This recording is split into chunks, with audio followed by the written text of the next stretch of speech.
Ah, Gen Z tahu apa? Gen Z masih belum punya pengalaman, masih belum punya asam garam. Zaman aku simpel. Emang, karena kan kita masih Gen Z. Sebagai anak muda berumur 17 tahun, kamu punya pendapat apa soal uang? Wah, good question.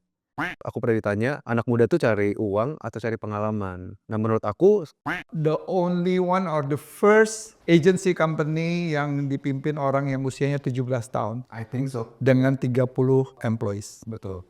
Kita udah handle lebih dari 50 kepala. Wow, that's amazing. In 1 year. One Di year. tahun ini, 2024. Dengan banyaknya stigma bilang Gen Z itu adalah generasi sampah, generasi lemah. Dan aku setuju, yes, mereka ngomong dengan fakta. Tapi satu sisi, dengan mereka berbicara seperti itu, dengan mereka mendoktrin dan menaruh stigma, itu membuat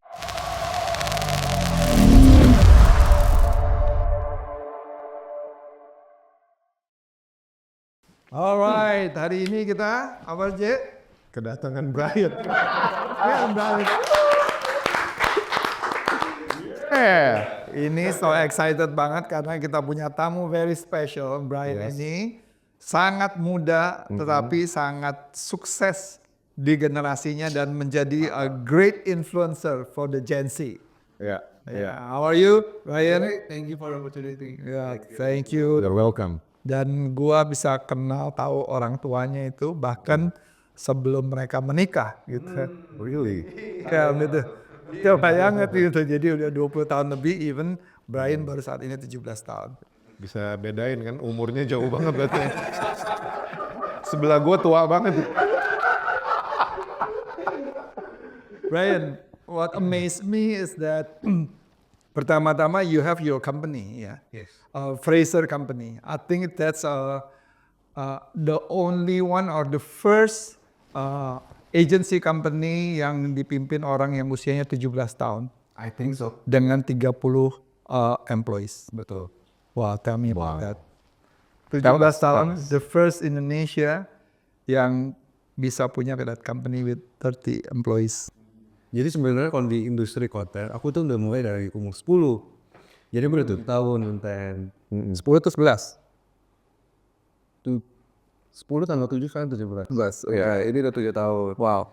Tapi aku baru pertama kali masuk workplace kerja itu di tahun lalu, 2016. Jadinya awal aku magang, aku jadi host TikTok live, jadi aku tambahin banyak sekali hal. Oh, kamu udah jual-jual baju segala gitu, online segala ya? Iya, aku freelance sana sini, sana sini. Dan agency ini tuh awalnya berawal dari freelance juga. Jadi aku ada ikut seminar networking, ada satu ibu-ibu ngobrol-ngobrol, dia bilang, kamu kan bisa bikinin Cici dong konten. Siap. Aku tulisin skripnya sendiri, syutingnya cuman pakai iPhone doang, edit sendiri, posting sendiri. Terus logika simpel aku mikir, wah, satu menghasilkan segini. Kalau 10, 30, 50 harganya naik, wih enak banget gitu. Akhirnya awalnya nambah tim, nambah klien sampai akhirnya sekarang deh. Iya. Itu waktu kamu punya awareness, wah ini kalau satu klien segini, 2 klien segini, itu umur berapa? Tahun ini. Di agency ini juga baru tahun ini sebenarnya. 17 berarti? 16 berarti kan? Late 16. Dan yang luar biasa J, dalam 1 tahun kalau nggak salah dia udah punya 50 clients. Yes, Something like that. kita udah handle lebih dari 50 Wow, kepala. that's amazing. In 1 year? One Di year? tahun ini, 2024. Wow. Wih. Nah, Brian kan banyak orang. Tepuk tangan dulu. Gue tepuk tangannya bentar. Belum selesai. Oh belum. Ya udah. Nah kan, aduh. Kita, kamu tahu kan di Gen Z itu belajar untuk keluar dari zona nyaman, out of the box. Makanya tepuk tangannya mereka duluan. Ya aku duluan dulu terus mereka, baru kita lagi. Jadi kita nggak mau mainstream. Kalau generasi baby boomer gini-gini kan selalu, ayo tepuk tangan sama-sama gitu kan. Jadi kita, kalau kita Gen Z kan ngeliatin aja dulu kan. Udah berhenti baru kita tepuk tangan gitu. Waduh, panjang. Terus tepuk tangan sama-sama. Panjang. Nah, kamu punya personal branding. Ya kan, your company, your agency in charge for personal branding. Yes. Nah, personal branding adalah yang kamu punya diferensiasi adalah terima beres tuh. Betul, exactly. Nah, itu gimana tuh maksudnya? Kan you pasti satu kelebihan yang kamu offering to all the clients, terima beres. Tell me about terima beres. Jadi dari dulu aku selalu diajarin business is about solving problem. Nah, aku udah mikir nih, oke, aku bikinin konten, personal branding mereka naik, aku udah solve sebuah problem. Nah, tapi next problem yang aku solve adalah waktu. Karena ketika aku lihat entrepreneurs, aku banyak lihat mentor-mentor aku, businessman, mereka tuh sangat sibuk gitu. Udah ngurusin bisnis, dan ngurusin apalagi terus nanti ngurusin keluarga gitu. Jadi waktu mereka terbatas. Jadi gimana aku bisa mikir, aku bisa solve time juga. Jadi kurang lebih klien aku cuma perlu ketemu kita sekitar 3 jam aja per bulan, terus udah deh terima beres sisanya gitu. Brian, tadi kamu sempat bilang, aku diajarin. Siapa yang ngajarin? Good question. Jadi aku punya banyak mentors, salah satunya juga papi aku sendiri. That's good. Hey dude, I'm sitting with your son. Haryanto. Iya, dan aku juga punya banyak mentors di gereja, di workplace gitu. Jadi mentor aku millennials lah kurang lebih. Kok yang di workplace siapa? Yang di workplace itu ada Beda owner. generasi kah? Oh beda, Beda, di atas. sudah pasti di Bukan atas. seumuran. Nggak ada. Oke. Iya. Terus apa yang dimentor sama mereka? Aku bersyukur banget bisa dapat mentor yang values-nya juga align dengan values aku. Jadi bener-bener di mentoring cara leadership, di mentoring cara running bisnis dengan sehat, gimana bisnis bisa grow. Dan selain workplace pun juga tentang kehidupan, gimana aku bisa jaga hati, jaga hidup, mindset dan lainnya sih. Wow, jadi good balance ya. Good balance everything. Oke. Yang menarik juga, kamu bilang jaga hati, jaga kehidupan, right? Yes. Nah itu sangat penting apalagi kalau usia masih muda kayak kamu, Gen Z, sukses berhasil. Nah itu mau aku tanya adalah sebenarnya kamu pernah bicarakan juga. Managing your career without losing your soul. Yes. Tell me about that. Betul. Karena itu ada the belief yang kamu pegang, Yes. yang give you goosebump. Betul, karena itu datang dari salah satu ayat favorit ke aku, kalau aku bisa share, itu ada di Markus 8 ayat 36, dibilang, "What shall a man profit if he gains the whole world but loses his Terima soul?" semua, tapi kehilangan jiwa. Yes, and I think itu di luar spiritual pun juga makes a lot of sense gitu kan. Iya. The whole world itu is a very strong word loh, the whole world. Jadi mau 100 Ferrari, mau sebanyak apapun, Mau it's not worth Bentley, it. mau helikopter, mau Iya. private jet, whatever. It's not worth it if I lose my soul gitu kan. Apalagi with a quick win, fame, money, power, of course pasti ada temptation-nya gitu. Aku jadi kebuka aksesnya untuk bisa melakukan lebih banyak hal lagi. Dan nggak semua hal itu kan baik gitu. Jadi terus aku belajar untuk bisa berpegang erat sama value aku sih. Justru semakin dibukakan jalan, which means temptation-nya juga makin banyak, semakin tinggi kan anginnya semakin kencang. Justru di situ aku belajar untuk pegangan semakin erat lagi nih, anginnya kencang gitu. Itu bicara your priority juga berarti. Yes, Priority juga di situ. priority, Iya. priority. Wow, that's amazing. Gitu. Terus sebagai anak muda berumur 17 tahun, kamu punya pendapat apa soal uang? Wah, good question. Justru uang di umur aku sekarang tuh aku happy karena aku bisa dapat kemenangan yang cukup cepat dengan uang, percepatan yang dimudahkan dengan uang. Jadinya aku bisa menjadi extremely generous gitu. Karena Extremely generous. yes, karena dengan uang yang aku dapat sekarang hidup aku sama aja gitu. Karena I come from a family yang nyaman. Dan bukan family yang butuh aku kerja untuk mereka bisa makan sandwich gitu kan. Nah jadi di uang yang aku sekarang aku bisa generously invest lebih banyak. Aku bisa generously bantu lebih banyak orang gitu. Jadi cost untuk keluarnya kecil karena aku rumah pun tetap tinggal sama orang tua. Banyak yang masih dibiayain gitu. So do you agree kalau aku bilang uang itu adalah good supporter, not a good master? Setuju, Setuju ya? setuju. Money is an amplifier sih menurutku. Oke. Karena kalau bicara uang ini yang menarik itu dia sempat ngomong kalau anak muda wajib cari uang. Oh iya. Iya kan?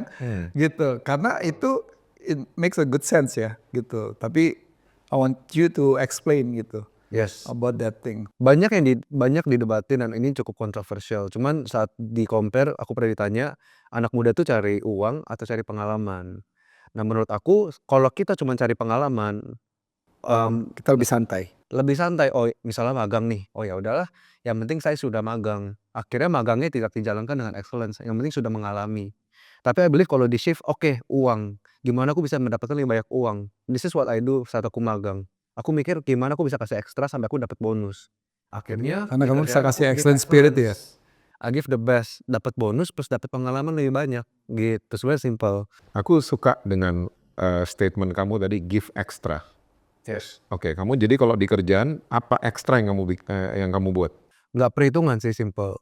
Biasa orang dikasih tugas, Kak, job desk saya cuma ini doang kok, saya tambahin duit dong gitu. Udah mesti pulang nih gitu. Iya kan? Nah, Kalau aku nggak diminta pun aku yang proaktif, tiba-tiba udah ada di meja mereka, tiba-tiba udah di-post, tiba-tiba udah ada aja gitu hasilnya dan outstanding. Jadi, nah ini juga suka aku dikasih analogi bagus. Ada seorang leader tanya pegawainya, mmm, "Kalau saya 2 kali lipatkan gaji kamu, bisa nggak kamu saya kasih 2 kali lipat output kerja?" "Bisa Pak, bisa." Pemimpinnya ketawa, masuk jebakan, artinya selama ini kamu masih belum kasih Give your semuanya. best, that's good. Iya, masih ada gap-nya. Nah, aku diajarin adalah untuk kasih dulu 2 kali lipat, maka 2 kali lipat itu akan datang sendiri, bahkan lebih. woi. Nih dengerin. Ayo dengerin ya. Wah, Iya. that's amazing. Bagus banget dia punya values. Karena mungkin you embrace the spirit of excellence. Karena spirit of excellence is part of your values, sehingga you always do extra miles kan Betul. in whatever you do. Tapi banyak orang juga bilang, "Ya, tapi bos saya nggak lihat, bos saya nggak appreciate." Dan aku selalu jawab, what I believe is, mungkin bos nggak lihat, tapi ada sesuatu yang lebih besar yang melihat, Tuhan. Dia yang bisa mengangkat kita lebih jauh. That's what I truly believe sih. Heeh. Brian, kamu ngelihat dua generasi di atas kamu tuh gimana? What is your point of view? Kayak aku kan Gen X, di bawahku ada millennials, and then you, Gen Z. Kamu ngelihat dua generasi di atas kamu nih gimana? What is your point of view? My point of view adalah, selalu setiap generasi punya strength-nya masing-masing ya, dan aku melihat, generasi di atas aku itu punya resilience yang sangat kuat. Apa nih, millennial berarti? Millennial, X, Oke. iya. Dan sudah pasti saat sering bertambahnya waktu, orang wisdom-nya kan semakin bertambah. Jadi wisdom and resilience gitu, karena, di zaman dahulu kan butuh lebih banyak perjuangan, lebih banyak krisis, perang dan lain-lainnya kan. Jadi aku lihat, secara mental dan lainnya juga lebih terbentuk kuat gitu. Tapi Oke. kenapa banyak terjadi bahkan buku-buku yang ditulis mengenai generasi gap, ya kan, generation gap. Di mana yang dari generasi milenial, kalau dulu milenial ya, apalagi sekarang generasi nggak bisa nyambung sama yang X sama baby boomer, dan juga sebaliknya dari baby boomer sama X karena tidak bisa memahami cultures dan budaya daripada generasi milenial sama generasi Z, makanya terjadi generasi gap. Nah, generasi gap ini yang menjadi suka masalah di corporation, the Betul. business, the culture gitu. Di Tapi keluarga juga kali ya? keluarga juga. Tapi kalau kamu kan ya not everyone have that kind of point of view gitu. Yang tadi Om JC tanya gitu mengenai dua generasi above you. Yes. Nah, maksudnya gimana? Maksudnya karena aku tahu you are running the movement untuk supaya nanti my next question bicara mengenai generasi sampah nih. Yang orang-orang bilang kan. Tapi gimana kamu bisa menjawab pertanyaan ini? Maksudnya nggak semua seperti kamu, tapi untuk bisa meminimalkan gap untuk dari Gen Z ngelihat ke X atau sama baby boomer. I think balik lagi ke kerjasama sih. I think di zaman sekarang juga banyak generasi di atas nekennya ke bawah gitu, kayak Gen Z tahu apa, Gen Z masih belum punya pengalaman, masih belum punya asam garam. Zaman aku simple, emang karena kan kita masih Gen Z, gimana kita bisa punya asam garam orang umur kita masih mentok-mentok 27, Gen Z Good akhirnya answer. iya. Iya, mereka mendemand sesuatu yang masih belum datang. Soon kan kita akan menjadi seperti mereka juga, melewati asam garam. Jadi I think itu sih simple, sama-sama open minded, humble enough untuk bisa belajar ke bawah dan ke atas gitu. So I think generation glue, lem setiap generasi adalah acceptance. Acceptance, Ya, good word. saling terima, maksudnya you have your own color, we have our own color. Tapi gimana caranya kita saling menghargai, Setuju. gitu. Karena Om Jesse sama Om Ed, kita ngelihat generasi di bawah kita ini bukan apa ya, bukan kok gini dan lain-lain. Kita makanya that's why we invited you. Kita pengen tahu gitu your point of view dan lain sebagainya because kita selalu mempraktekkan itu acceptance. So aku sama anak-anakku makanya apalagi my daughter kita nyambung banget. Dia kan Gen Z sama kayak kamu. Kita nyambung banget, kita bisa ngobrol. Om Ed juga kayak gitu, sama anak-anaknya bisa ngobrol, bahkan sampai begadang bisa ngobrol. Yes, banget. just ngomongin musik dan lain sebagainya. I went to concert with my son, just two of us, yang bisa begitu gitu loh. Jadi acceptance adalah password sih menurut aku, password banget buat LAN ya, antar generasi. What do you think?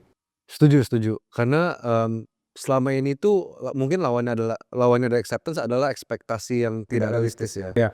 Jadi kayak mungkin generasi aku expect generasi di atas, ngerti ini dong, ngerti yang zaman sekarang dong. Kan menurut mereka ini apaan nih, nggak wild banget. Sedangkan generasi di atas expect untuk anak-anak muda Gen Z seumuran aku untuk menjadi udah dewasa banget lewatin asam garam. Padahal kan belum sih bahasanya belum gitu ya. Belum. Ya. I think acceptance accept bahwa ada perbedaan dan di embrace justru ya. Yes, Gitu. yes. I agree. Karena aku percaya banget acceptance itu selalu melebihi toleransi. Itu di atas toleransi. Karena banyak orang cuma mau tolerate kan. Banyak generasi di atas cuma mau tolerate tapi nggak bisa accept. Cuman tolerate aja gitu loh.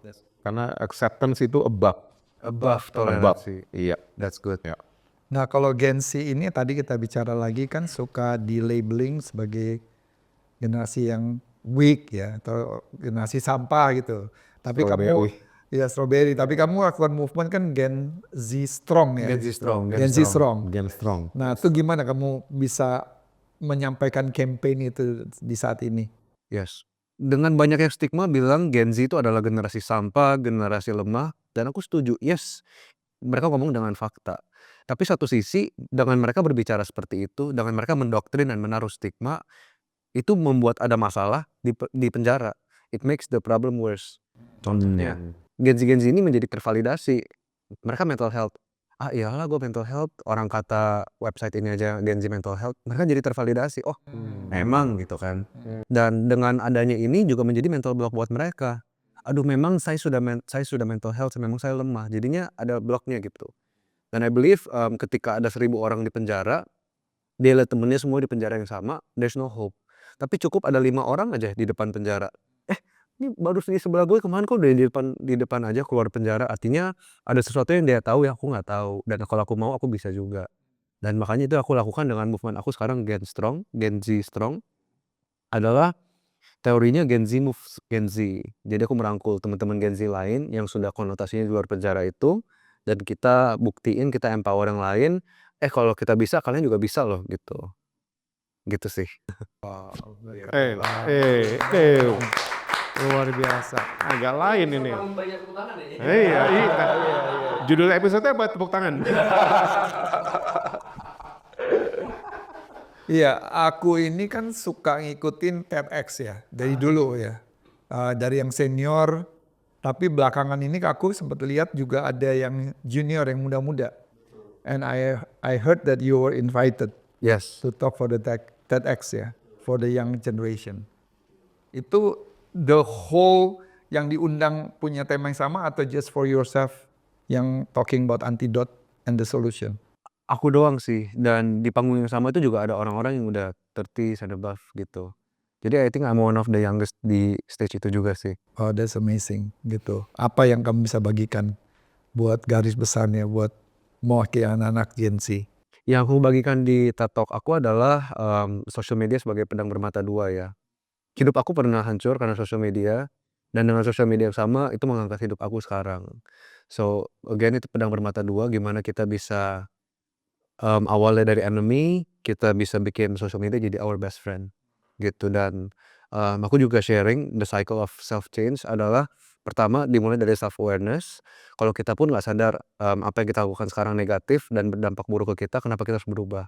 Jadi I think semua berawal dari self awareness. Kedua adalah purpose. Ketika kita punya purpose yang divine, yang pengen kita kejar beneran, pasti itu menjadi appetizing buat kita. Dan distraction mungkin seperti social media menjadi less appetizing. Karena it doesn't bring us closer to our purpose. Dan sisanya udah otomatis ketika kita ada purpose dan self-awareness, motivasi datang sendiri. Ketika motivasi datang, datanglah aksi. Ketika aksi diulang-ulang menjadi habit dan akan menjadi new identity. Itu yang aku share sih, singkatnya Keren Dita. banget sih. 5 cycles ya. Yes. Tapi kamu bilang kan tuh pernah jadi korban di sosial media. Itu gimana ceritanya? Ceritanya 2019 pas COVID-19 pandemic. Belum dong. Oh, Covid 2020 ya. ya? Yes, 2020 COVID pandemic, aku darinya masih SMP 1 harus Zoom di laptop di rumah. Jadi aku stuck di kamar, nggak ada interaksi teman dan lain-lain. Akhirnya disitulah sosial media mengisi kekosongan waktu dan hidup aku. My screen time sehari bisa 12-13 jam, 14 jam social media. IG 2 jam bosen, TikTok 2 jam bosen, Netflix 2 jam bosen, Mobile Legends 2 jam udah muter di situ. Dan akhirnya jam tidur aku udah kayak satpam shift malam juga. Aku tidur jam 7 pagi, bangun jam 5 sore. Which means aku nggak ketemu keluarga. Walaupun dikurung di rumah yang sama, jam tidurnya beda. Gitu. Dan iya, lewat social media addiction itu bener-bener Itu berapa lama itu? 1.5 years. 2 Wow, years. that's so Iya. amazing. Iya, gitu. Jadi aku was a phone addict parah banget gitu ya. Dan kalau bahasa zaman sekarang no life gitu. Iya, jadi tapi dengan social media yang sama, saat aku transisi dari consumer menjadi producer, hidup aku berubah gitu. Brian, aku tadi agak-agak tertarik, cuman udah ada pertanyaan lain. Tadi kamu kasih analogi soal penjara. Ada banyak anak Gen Z di penjara, terus ada 5 orang Gen Z yang di luar penjara. How you memotivasi Gen Z yang masih di penjara nih? Kamu tuh bikin apa? Bikin seminar kah? Hanya lewat sosial media kah? Atau apa? I think so far aku masih melakukan ini via social media ya. Oke. Dan aku jadi aku dapat misi ini juga tahun ini gitu, to empower anak muda lainnya. Karena empowering means kalau gue bisa dari level 0 ke 100, lu juga bisa loh. Nggak usah ke 100, at least kalau dari 0 ke 1, 0 ke 5, 0 ke 10 dulu gitu. Dan so far media aku adalah social media. Aku bersyukur banget makanya hidup aku juga bisa berubah karena social media, karena selain ngomongin opportunity, uang, omset dan lain-lain, tapi dampak aku juga bisa ke amplify via social media. Sedangkan kalau aku cuma ngobrol ke teman aku satu-satu yang seumuran susah. Tapi aku sekali post social media jeber 100.000, 1 juta yang nonton gitu. Oke. So you don't believe kalau Gen Z itu di framing strawberry, lemah dan lain sebagainya. You don't believe that? I somewhat agree karena that's a fact gitu. I was one, tapi jangan kayak gitu komunikasinya. Jadinya itulah penjaranya Betul. gitu. Betul. Justru malah dikondem menurutku ya. Aku tuh jadi inget penyanyi-penyanyi senior yang selalu mau collab sama generasi di bawahnya. Di Indonesia kita punya namanya Iwan Fals. You know him? Belum tahu. He's kinda old. Tapi apa Iwan Fals aja udah 60 kali. Iya, tapi dia tuh mau collab sama Sheila on 7 ya. Dia mau collab sama, jadi ini adalah gambaran sebuah penerimaan yang asik sih. Acceptance. Jadi kayak Paul McCartney di luar negeri. You know Paul McCartney? From the Beatles. Beatles tahu. Ya, pemain bassnya namanya Paul McCartney dan salah satu songwriter utamanya itu Paul McCartney. Dia masih hidup, dia udah umur 82 tahun. Tapi dia collab sama Kanye West. Sampai kadang-kadang fansnya Kanye West tuh tanya, Paul McCartney ini siapa? Oh, kebalik. Gitu loh, karena ya dia udah true legend. Dan The Beatles dibilang kan the biggest influencer yang ada di planet bumi ini. Mereka dari tahun 60 sampai hari ini masih influence the world. Wow, The Beatles ya. The Beatles, ya penjualan album mereka sampai hari ini masih tertinggi, 600 juta kopi. Ya, paling tinggi penjualan album mereka total ya, dari semua artis-artis lain. Jadi ini gambaran sebenarnya yang saling menerima tuh akhirnya jadi mengeluarkan yang the best gitu loh. Jadi aku juga nggak setuju sih kalau Gen Z itu dibilang strawberry lah, kita nggak boleh ngomong gitu, mana anak kita ya. Right parents? Yang pasti kita nggak pernah kan. Kita nggak Kalau pernah. kita nggak pernah. Kan melabel-label gituan. Iya. Gitu akhirnya mereka jadi ini suaranya Gen Z kan, jadi kayak terpenjara gitu mereka. Dan aku salah satu hasilnya gitu. My dad juga nggak pernah labeling sama sekali. Wow. Walaupun dulu aku nakal banget. Cuma my dad nggak pernah bilang, kamu nakal gitu. Kamu ini bodoh banget sih gitu, nggak pernah. Aku nggak pernah di label seumur hidupku 17 tahun. Ya. Tapi ada yang menarik sih sebenarnya. aku pernah dengerin kamu ngomong tuh kalau nggak salah lupa tuh. Kamu cerita mengenai memang karena kelemahannya si Gen Z itu eh, tidak melalui masa-masa yang sulit atau proses. Betul. Sehingga waktu dikasih hal-hal yang sulit, sukar, dia kurang bisa beradaptasi. Nah kamu mungkin bisa jelasin kalau kamu ingat yang sering Betul. kamu ingat. Ada quote-nya hard times create strong men. Iya. Strong man creates good times. Good time creates weak man creates hard time lagi. Jadi cycle gitu. Dan I think Gen Z mungkin sekarang lagi kita udah terima nih dari masa lalu, generasi-generasi sebelumnya udah bangun susah-susah, kita udah dapat posisi generasi yang enak, udah tinggal terima. Jadinya good times creates weak man. Jadinya takutnya seperti itu sih. And I think balik lagi everything is a POV ya. Justru POV negatifnya adalah ya jadi comfort zone. Iya, that's right. Ya, tapi justru POV lainnya, dari mulainya aja udah level 0 nih, ke 100-nya lebih cepat. Sedangkan kalau dulu kan harus dari minus berapa ke 0 dulu. Gitu, kita udah mulainya dengan fondasi, dengan teknologi, dengan resources yang jauh lebih luar biasa. Justru kita bisa mengembangkan diri dan generasi dan masa depan lebih baik lagi. Gitu, I think balik lagi POV sih. Oke, Brian, kamu punya 30 staff. Ada nggak yang umurnya lebih tua dari kamu? Kamu mungkin bisa cerita how you lead them, tegur mereka, how you discipline them. Mungkin kamu bisa cerita nggak? Lebih tua loh, karena itu for me is the biggest challenge. You memanage orang-orang yang mungkin di atas, mungkin ada yang generasinya beda mungkin. Ada. Nah, how?